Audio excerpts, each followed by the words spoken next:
final do meu projeto, dependendo de captação de patrocínio, essas coisas, é subir uma montanha próxima do Everest, né, que é o Lhotse, alguma montanha acima de 8.000. Aí todo mundo fica, você é capaz, você consegue, né? Não, eu falei, cara, eu acho que capacidade é um estado de espírito, porque se você tiver afim, se você tiver determinação, planejamento, criar uma rotina de treinamento, de foco, eu acho que você consegue sim tudo, né? PodVirts, juntos por um ciclo virtuoso de conteúdo. O seu podcast de novidades promissoras, iniciativas positivas, ações solidárias e entrevistas inspiradoras. Esse é o PodVirts, o lado bom de tudo. Disponível também em vídeo no canal do R7 no YouTube. É só acessar youtube.com/R7. Eu sou a Camila Busnello e ele é biólogo, oceanógrafo e fotógrafo. Sempre trabalhou em contato com a natureza, mas agora, perto de completar 50 anos de idade, ou seja, meio século de vida, resolveu transformar a vida em uma grande aventura. Quer dizer, sofisticar a aventura da vida. Seja bem-vindo, Lisandra de Almeida. Uma honra te entrevistar aqui. Eu já te conhecia de nome, a gente já tinha ouvido falar um do outro, mas muito legal saber um pouco mais dessa aventura que é a tua vida, viu? Obrigado, Camila, obrigado por me convidar para esse podcast e gostei de sofisticar a vida com aventuras. Muito feliz de estar aqui falando com você. Conta para mim, então, você já morou em vários lugares do Brasil e do mundo e essa decisão é motivada pelo simbólico aniversário de 50 anos de sofisticar a sua aventura pelo mundo. Como foi essa decisão? Como você projetou tudo isso e conseguiu colocar em prática? Quando eu me formei em biologia, em 95, né, foi 50 anos, eu resolvi que eu queria trabalhar em lugares mais distantes e eu fui trabalhar em Fernando de Noronha. E de lá, eu fiz de base, eu trabalhava no Atol das Rocas, no São Pedro de São Paulo, na Ilha da Trindade, Antártida, Galápagos. E aí o tempo foi passando, eu fui meio que me acomodando em Noronha, acabei montando algumas coisas lá de turismo. E agora, perto dos 50 anos, eu falei, quero, enquanto ainda tenho gás, enquanto ainda tenho motivação, queria fazer tudo o que eu sempre quis fazer quando era criança. Então eu resolvi agora, com 50 anos, fazer um projeto que eu comemore meus 50 anos, me desafiando em coisas que são bem legais, em documentação, em tudo coisas assim, voltadas à biologia e natureza. E aí você hoje, atualmente mora na França, em Biarritz, que é uma cidade litorânea, histórica, chiquérrima. E como é seu dia a dia? Você deixou Noronha para trás? Como foi se adaptar, né, a morar numa cidade depois de morar tantos anos em Noronha? Se não me engano, você morou mais de 10 anos em Noronha. Eu ainda moro em Noronha. Eu saí de Noronha por um tempo para estudar francês, para mudar um pouco de vida, né? Eu estou em Noronha desde 95, já são aí quase 26 anos. E aí eu resolvi aprender uma nova cultura e resolvi me mudar para a França e me desafiar nessas aventuras que eu estou querendo fazer, né? Eu em Noronha ainda volto todo ano, e porque meu coração ainda vive bastante lá, mas eu acho que agora é o momento dos meus 50 anos de criar coisas novas, de melhorar mais em questão cultural, em questão pessoal. E aí nisso eu resolvi escolher Biarritz, que é uma cidade na França bem pequena também, que são só 25 mil habitantes. É no litoral, aí eu não sinto tanta falta do mar como minha vida toda foi no litoral. E eu gosto bastante desse balanço França, Brasil, Biarritz, Noronha. Você tem um lema que é: a capacidade é um estado de espírito. Como nasceu esse pensamento em você? Por que você teve essa ideia? Eu acho que isso foi sempre conversando com os amigos, né? A gente sempre tem muitas conversas, né? Aí você fala, queria subir final do meu projeto, dependendo de captação de patrocínio, essas coisas, é subir uma montanha próxima do Everest, né? Que é o Lhotse, alguma montanha acima de 8.000. Aí todo mundo fica, você é capaz, você consegue, né? Não, eu falei, cara, eu acho que capacidade é um estado de espírito, porque se você tiver afim, se você tiver determinação, planejamento, criar uma rotina de treinamento, de foco, eu acho que você consegue sim tudo, né? Seja, eu estou tentando na área esportiva, Você pode tentar na área familiar, na área empresarial, na área emocional. Você pode, com 50 anos, querer também fazer um curso de chefe de cozinha e começar a cozinhar. Tem gente que entra em faculdade de medicina aos 60, Pode mudar né? de profissão, Isso tudo é uma claro, até porque o capacidade. ser humano vai viver mais, né? Isso já é comprovado. Os bebês da atualidade, eles vão viver pelo menos 120 anos. Então, hoje, você tem muitas chances de se reinventar ao longo da vida, né? Não é que antigamente as pessoas morriam com 30 anos, depois isso subiu para 50. Hoje, a expectativa de vida, por exemplo, do brasileiro, se não me engano, segundo o IBGE, é de 74 anos, 77, não sei ao certo agora. Mas, enfim, quando você vive 100 anos, agora com a vacinação, né, da Covid-19, a gente vê que a vida está aí para ser vivida e para a gente se desafiar, porque quem se acomoda agora aos 50, aos 40, aos 60, aos 70, tá danado.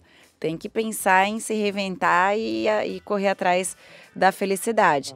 Tem um monte de gente nessa faixa de 50 anos que faz bastante coisa legal, né?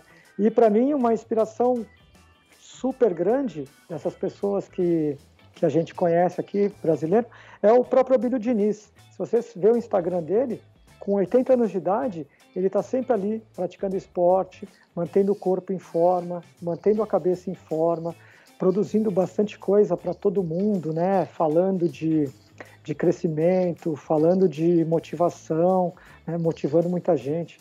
Você, com acesso do Instagram, tem uns franceses de 80, 90 anos que estão fazendo etapas de bicicleta de 100 quilômetros.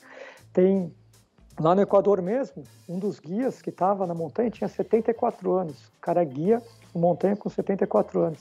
Fica puxando a galera, vem mocinho, né? Então você vê que motivado você chega lá, né?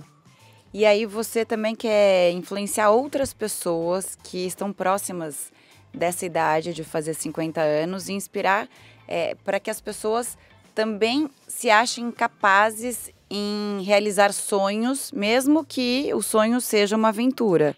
Conta um pouco dessas viagens que você fez e qual foi o desafio pessoal e conta um pouco do que é viver isso. Na verdade, eu criei esse desafio no ano passado, 2020. Comecei a escrever ele em 2019, né? Porque eu acabei tendo uns problemas de saúde que não foram verdadeiros. Eu fiz uns exames médicos que foi um erro, sei lá, do laboratório ou da análise, que parecia que eu estava com problema de fígado. Aí eu falei, putz, não dá para parar a vida por causa de um problema de saúde, né?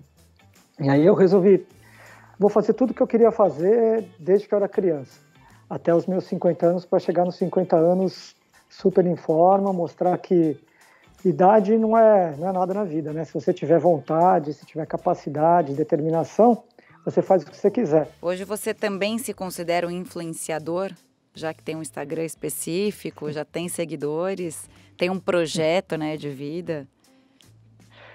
Eu gostaria de poder ajudar, né? Porque como biólogo, a gente sempre tem o intuito de trabalhar em prol do meio ambiente e, consequentemente, da humanidade, né? Dos bichos, dos humanos que também fazem parte do reino animal, né?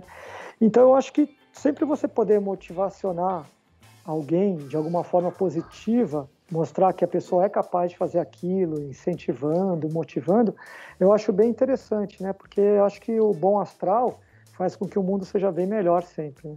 Ah, sempre. Positividade sempre bem-vinda, né? Pessoa alegre e leve é muito melhor ter ao lado do que uma pessoa negativa.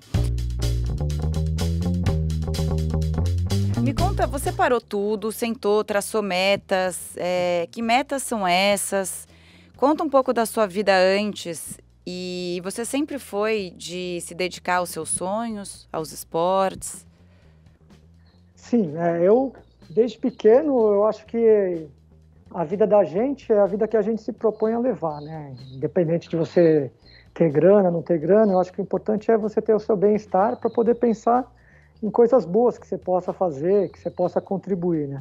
Eu fui para a área biológica, que é uma área financeiramente muito fraca, mas pelo intuito de ajudar em preservação, que é a coisa que eu gosto, em ajudar em conscientização, esse lance todo aí que todo mundo fala, né, de aquecimento global, de limpeza dos oceanos, de melhor uso dos recursos, né, porque a população cresce e os recursos são finitos, né.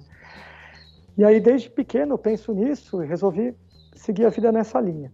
E o esporte sempre me motivou, né, desde os 4, 5 anos eu pratico esporte, já lutei judô, joguei futebol, como todo moleque, né, e sempre sonhei em fazer triatlon, competições de ciclismo, que são coisas que morando em Noronha não dava, né? A ilha é muito pequena, 7 quilômetros, né? Para treinar bicicleta lá, você, como se fosse um hamster naquela rodinha, né? Você fica ali, e não sai Um do lugar. hamster em Noronha, né? É, Vejamos. hamster bacana, né? Aquele E visual aí eu lindo. tenho até saudades de lá agora, né? Tive lá agora em novembro, dezembro, estamos agora no começo do ano e já está me dando saudades. E aí eu sempre tracei metas, né, de conhecer as ilhas todas do Brasil, de conhecer Galápagos, de conhecer a Antártida, né? Desde quando eu era pequeno eu jogava War, eu achava que o legal era você estar na Europa, que aí você conquistava mais territórios, né? Quando você ganhava o Brasil, você só atacava 3, 4 países, então você sempre perdia o jogo, né? Então eu falei, pô, uma época eu vou morar na Europa para poder conhecer mais do mundo, né? Porque o mundo é tão pequeno quando a gente vê, né? Tem tanta coisa para você conhecer que vale a pena você tentar explorar mais coisas. E por eu morar muito tempo em ilha, né? Trabalhei no Atol das Rocas, São Pedro e São Paulo, um monte de ilha inóspita, onde a gente morava em 3, 4 pessoas. Falei, puxa, eu vou tentar ver um pouco mais de história, de cultura da humanidade, né? E a Europa é o berço disso. E lá eu falei, poxa, a Europa é tão mais do que Paris, Londres, que são os grandes centros, né? Eu moro numa cidadezinha pequena. Você vê que tem tanta coisa, né? O Caminho de Santiago de Compostela. Tem um site europeu que, se você entrar nele, chama Eurovelo. Você tem mais de 70 mil quilômetros de ciclovia para você dar a volta na Europa inteira de bicicleta, né? Tem as montanhas todas lá, que eu sempre... na faculdade, eu fiquei muito amigo de uma galera que é alpinista, né? O Rodrigo Raineri, que já subiu 3 vezes o Everest, 10 vezes o Aconcagua, inúmeras vezes outras montanhas. E ele me motivou também a descobrir o que são as montanhas. Aí, ano passado, eu subi o Cotopaxi, minha primeira montanha na vida, que é um vulcão no Equador de quase 6 mil metros de altitude, com neve, com menos 17 graus, uma coisa que eu nunca vi na vida, né? Altitude. Foi bem desafiador. E agora eu quero subir o Aconcagua, o Ojos del Salado, que é o maior vulcão do mundo, depois tentar fazer uma montanha do Himalaia, como focos e passos para mostrar que a gente determinado consegue fazer tudo aquilo que a gente quer, né? Planejando Uau. tudo bem direitinho. E como você se prepara para tudo isso? Porque você escalar um vulcão não é fácil. Você tem a altitude, é o que você falou, tem o frio intenso, aquele vento, né? Que tira o seu bem-estar mesmo. É, é, são situações adversas, né, em que você se coloca. Claro, dá uma satisfação muito grande quando você cumpre, mas quando está lá, é sofrido, né? Você tem que estar preparado fisicamente. Como é que você se prepara para essas suas viagens?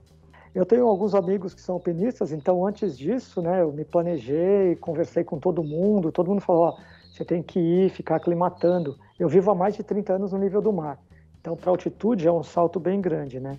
E eu fiz uma besteira, que eu fui primeiro para Galápagos, para depois ir para montanha. Então eu baixei toda a minha aclimatação, aí comecei tudo de novo. Aí quando eu cheguei lá que eu vi, né, você quando está no refúgio lá do Cotopaxi, tem uma placa do que é o mal da montanha. Aí mostra tudo lá, eu comecei a ler, falei, nossa, tô com isso, tô com isso, tô com isso. Aí eu vi lá, nossa, vai ser ruim. Aí comecei a subir, é uma coisa muito incrível, parece que a mente desliga do corpo.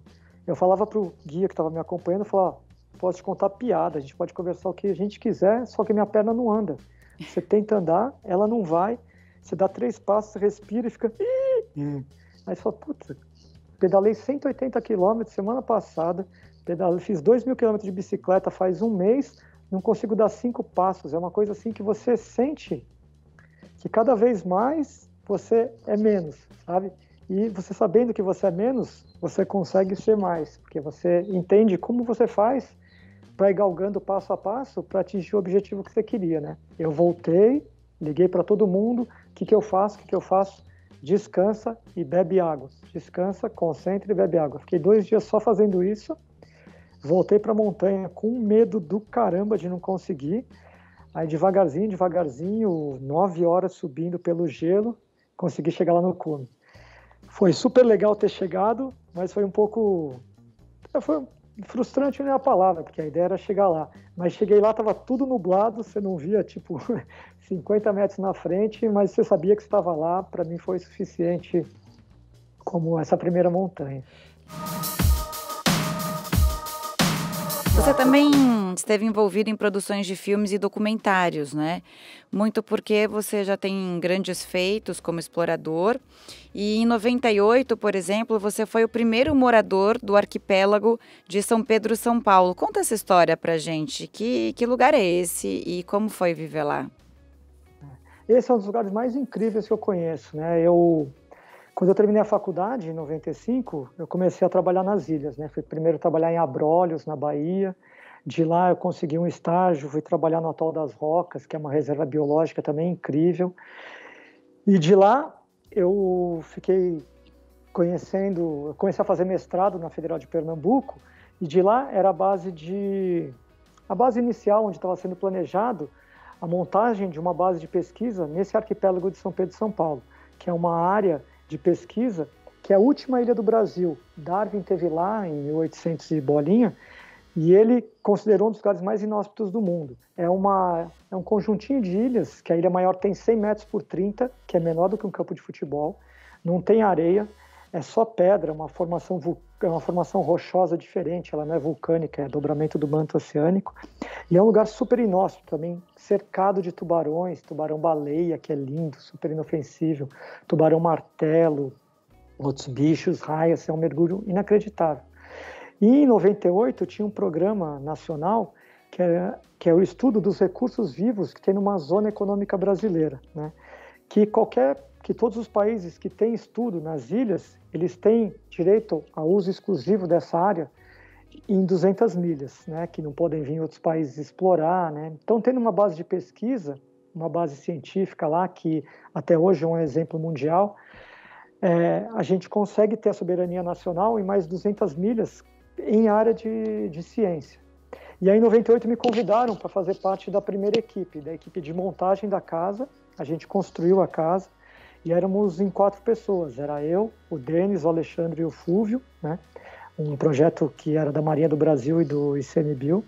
E a gente ficou lá durante muito tempo, né? Eu fiquei lá mais ou menos 5 anos, intercalando, ficando nessa ilha, voltava para Noronha, voltava para essa ilha, ia para o Atol das Rocas, né? Lá a gente ficava em 3, 4 pessoas só, era um ambiente bem difícil, mas bem engrandecedor. Agora, quem te acompanha sabe que você sempre está com a câmera de lado, te acompanhando. Você gosta de registrar tudo e como que você faz para guardar todo esse material? Como que você dá vazão a isso? E você hoje, agora, vai começar a dividir tudo isso na sua página lá dos Mares às Montanhas. Mas como que você faz? Assim, deve ser um arquivo gigantesco. Putz, realmente eu tenho bastante coisa. Comecei a fotografar em 98, quando eu estava lá em Noronha, que como biólogo eu sempre era solicitado para acompanhar documentários de meio ambiente, acompanhar fotógrafos, né? Então me surgiu nessa época uma inspiração, né? Falei, nossa, tem tanta imagem bonita, queria fazer. E aí comecei a fotografar, eu tenho muita coisa ainda em slide, né? Trabalhei fazendo alguns documentários, trabalhei com cinema também, fazendo câmera, mas a minha paixão maior é fotografia. A ideia é sempre fotográfica. Tenho feito alguns vídeos para poder também aumentar um pouco a versatilidade, né? E a ideia é colocando isso, montar palestras depois com material bem bonito, de foto, de imagem, né? Para poder contar a história, ilustrando ela de uma forma mais bonita possível. Eu sou suspeita para falar, né? Trabalho em televisão, então acho que imagem é muito complementar. Fala mais, às vezes, do que o próprio texto, né? O meu sonho que é difícil, eu tenho muitos sonhos, na verdade, né? É bom assim, né? Que de tantos sonhos, na minha família falava que eu sou um bom biólogo, que eu sou igual tartaruga, né? De 1000 sobrevive uma, né? Então eu gosto de sonhar 1000 sonhos diferentes e conseguir realizar 5 ou 10, para mim já estou dentro de uma felicidade grande. Eu queria ser fotógrafo de guerra, porque eu acho que com uma boa imagem, você não precisa de legenda para nada, você não precisa explicar nada, só aquela imagem você consegue retratar e explicar tudo o que está acontecendo, né? Então tem vários fotógrafos que eu adoro ficar acompanhando e ver o trabalho. Eu tenho muitas fotos em slide da época que eu fui para a Antártida e também de quando eu comecei a fotografar em Noronha e no São Pedro de São Paulo, né? Algumas imagens de tubarão-martelo que para mim são muito marcantes. Como é que é, assim, mergulhar numa região de tubarões? Os tubarões, eles são tranquilos, né? Tem tido bastante ataque, na verdade não é bastante, né? Morre mais gente atropelado de bicicleta, de choque elétrico, de acidente caseiro, do que de ataque de tubarão. O que acontece é que tem muito mais encontros, né? Tem muito mais gente na água, tem muito mais gente surfando, mergulhando, então o encontro com o tubarão ficou mais frequente.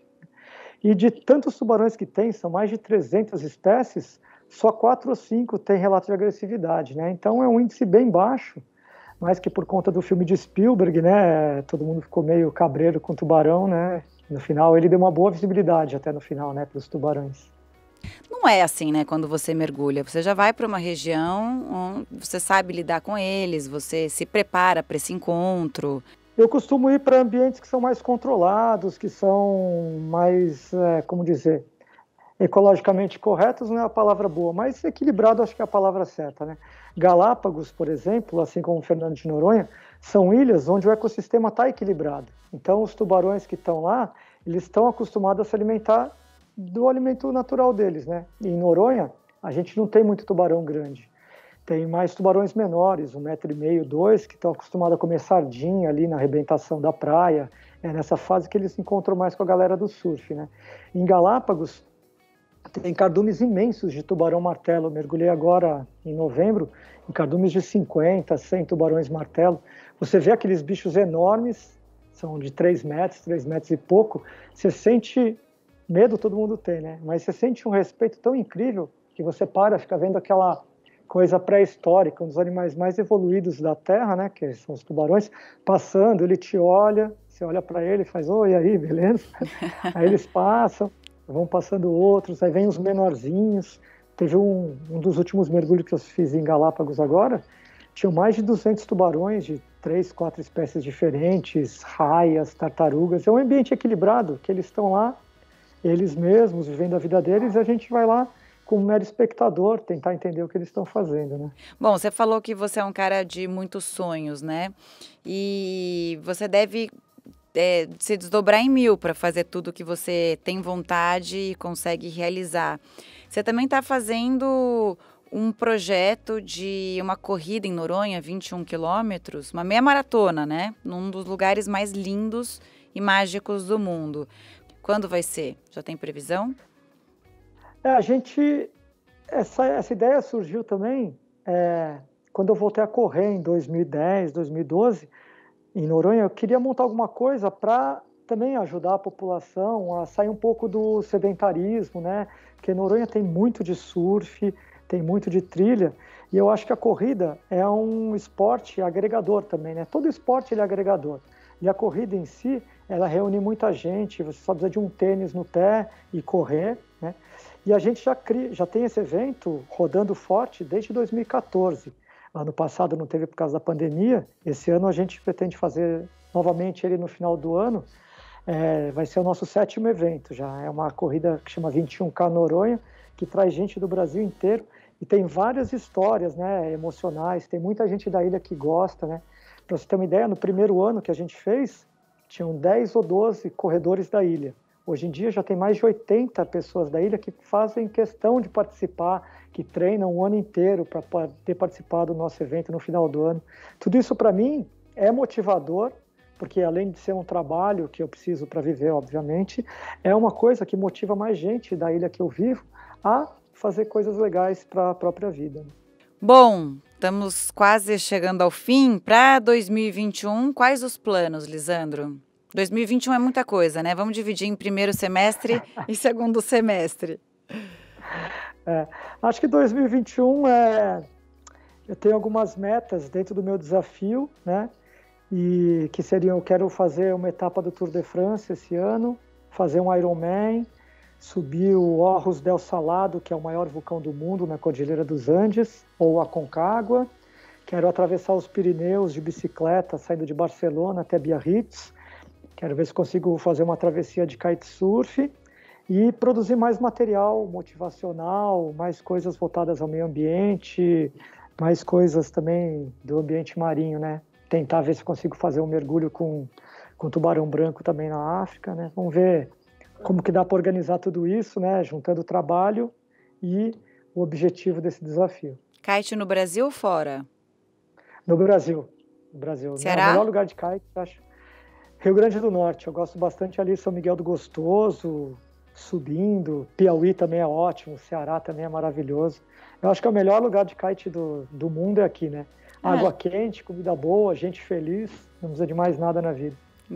Eu sou suspeita porque eu adoro brasileiro, então quando eu morei fora, eu morria de saudade, via um brasileiro, a gente já se juntava, né? Aquela coisa, não sei se fora você é assim também.